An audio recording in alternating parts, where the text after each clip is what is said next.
All right, welcome back to Live Impact News. We are talking everything winter weather, because as you know, we have that storm that is going to be moving in late tomorrow evening, that is, but it's going to be extremely cold first thing in the morning. So our weather impact alert will start tomorrow morning because of the cold air. So you have a little bit of time left to prepare. We're going to talk a little bit about that right now with Larry Miller. He is with Smith and Keene. Thank you so much for coming on. Thank you, Janet. Yeah. All right. So you all are busy this time of year because, folks are always having all kinds of issues with their HVAC and then when a storm is coming. It's even worse. Yeah, it's even worse. Right. So, we don't have a lot of time between now and tomorrow, but what can homeowners do right now to prepare, or what should they have done? Right now, we probably want to try to duplicate the storm coming by turning your thermostat up 2 or 3 degrees. Okay. Make it work a little overtime because eventually your unit will be working overtime with this cool snap coming through. Oh, okay. So check your batteries and your thermostat if you have them. Mm-hmm. And other than that, we're pretty good. If it ain't worked by now, yeah. Now you said turn the thermostat up now. Right. Right. What is that? Just so that duplicates weather coming in. It runs longer to make sure it don't break down, because when we get weathers in the 18 degrees and in the teens, you'll tend to see have that unit will be running longer then. So duplicate it right now, and if it then if it makes set point, turn it back down and you're good to go. All right, you're good to go.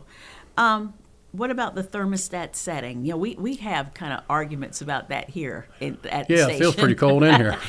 Isn't it cold? Okay, yes, so it's it not is. Just, look, I got a hand warmer right here. Just we all know Department of Energy. Okay, they recommend 68 degrees in the winter, 78 degrees in the summer. 68. 68. So and that's personal preference. Okay? Yeah. If you want it 70, you do it at 70. So, but 68 degrees in the winter should be on average good. Okay. All right. Should people turn down that thermostat at night? A lot of people think that that's what they should do, and they think they're saving money. Is that the thing to do, or what?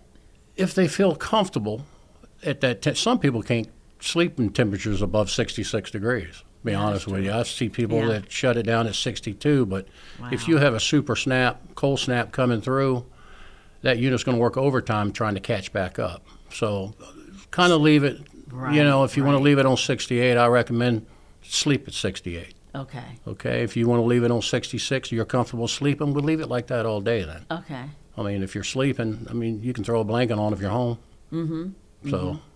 What kind of stress does that put on an HVAC system? Puts it in overtime when it's cold. Puts it in overtime. Puts a lot of stress on the unit, especially an outdoor heat pump. When we got blowing rain, freezing rain, it covers it with ice. It kind of will do it on its own, fix it, but you may have to help it. Okay.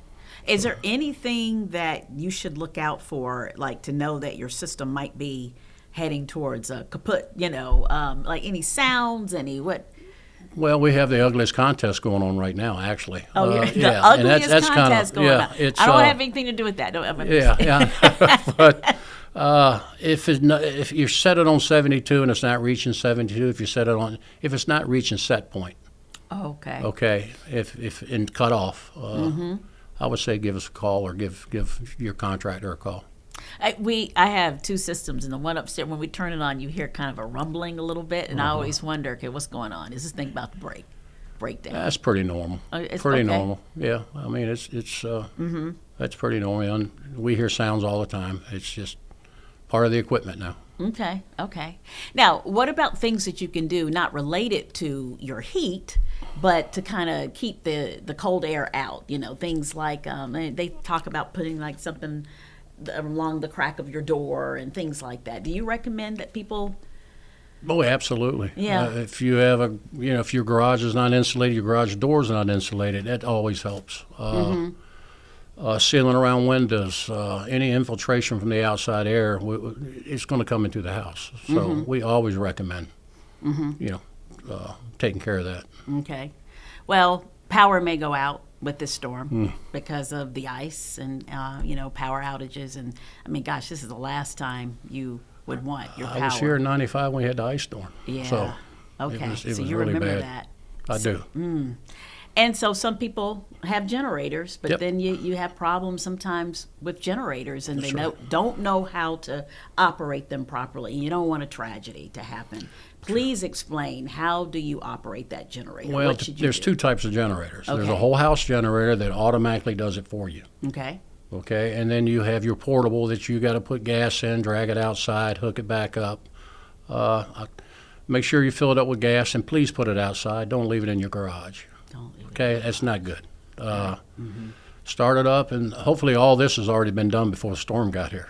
So I was out last night doing mine, actually. Oh, So, okay. Okay. making sure gas was in it, firing it up, make sure it works. And yeah, keep that in mind. Yeah, and leave it outside because Yeah, please don't put it in the garage and your garage doors in and out, please. of the carbon monoxide. Exactly. And I know you recommend that people have detectors. That might be something they could go out and get tonight, though. Yeah, they can. Probably your local hardware store probably would have those carbon monoxide detectors. Put them in the ceiling. Don't stick them in the kitchen, please. Okay. Put them in the central part of your house. If you have a 2-story, same way upstairs. What is a mistake that you see a lot of people do when it comes to trying to heat their home? That something you're like, I can't believe they did that. I've seen open flame heaters in a den. Yeah. Not good. Not good. Yeah. Power goes out. Hang in there. Don't turn the stove on. Please, and open the doors. And that's not good for you. Anything with an open flame heater is not good for the space. And if you have kids, especially not good with kids. So. Yeah. I don't know if you've noticed lately, but we have covered a number of fires lately. I mean, just in the last 2 or 3 weeks, we've had several. There was a fatal I saw fire one you're right. yesterday in Yeah. Hampton. 2 people died, Terrible. 4 Terrible. people injured, including a firefighter. And I guess they're still investigating the cause. And there was a big fire in Newport News yesterday at a home I saw that. on Mitchville Road. So what is it that, and we know space heaters are, a lot of people bring out the space heaters, and that can be a very dangerous thing. What are the safety tips when it comes to dealing with a space heater?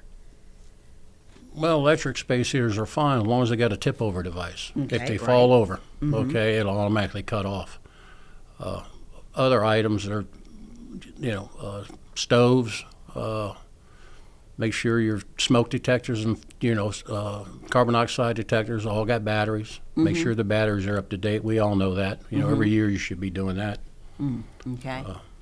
Yeah, and also you should keep the space heater away from anything that's flammable. Like, Absolutely. That's like just have it kind of in an open I didn't space. I figured everybody knew that. I didn't Yeah, bring that well, up. Yeah, I I mean, know. people, if you're a little messy, some Well, people paper. would, You're right. yeah, that throw their clothes, and so that's very important to keep that space heater kind of in an open space if you can. Keep it away. Yes. Yeah. Okay, how about our pipes? Frozen pipes might be an issue, and something that I heard yesterday, they always say like drip, but do the hot and the cold water. We do the cold. Let's do the cold water. Okay, do the cold. Yeah, and open your cabinets. That's not a myth. So that is true. Mostly all your I'm not saying mostly, but your kitchen sink and a few others, generally on the outside wall, piped on the inside. So that's your coldest point right there. And no, it is definitely not a myth for sure. Okay. Open the cabinets to get room temperature All right. and drip that faucet. Yes. And drip the faucet. And typically, the furthest point away from your water heater, drip that one because it'll run all through the others. Now that's something I've never heard. Great tip. The furthest one from the water heater. We'll keep that in mind. Mr. Miller, thank you so much. Thank you. Larry Miller from Smith Keene with some great tips to keep us safe and warm throughout this winter storm. So we appreciate it. Thank you.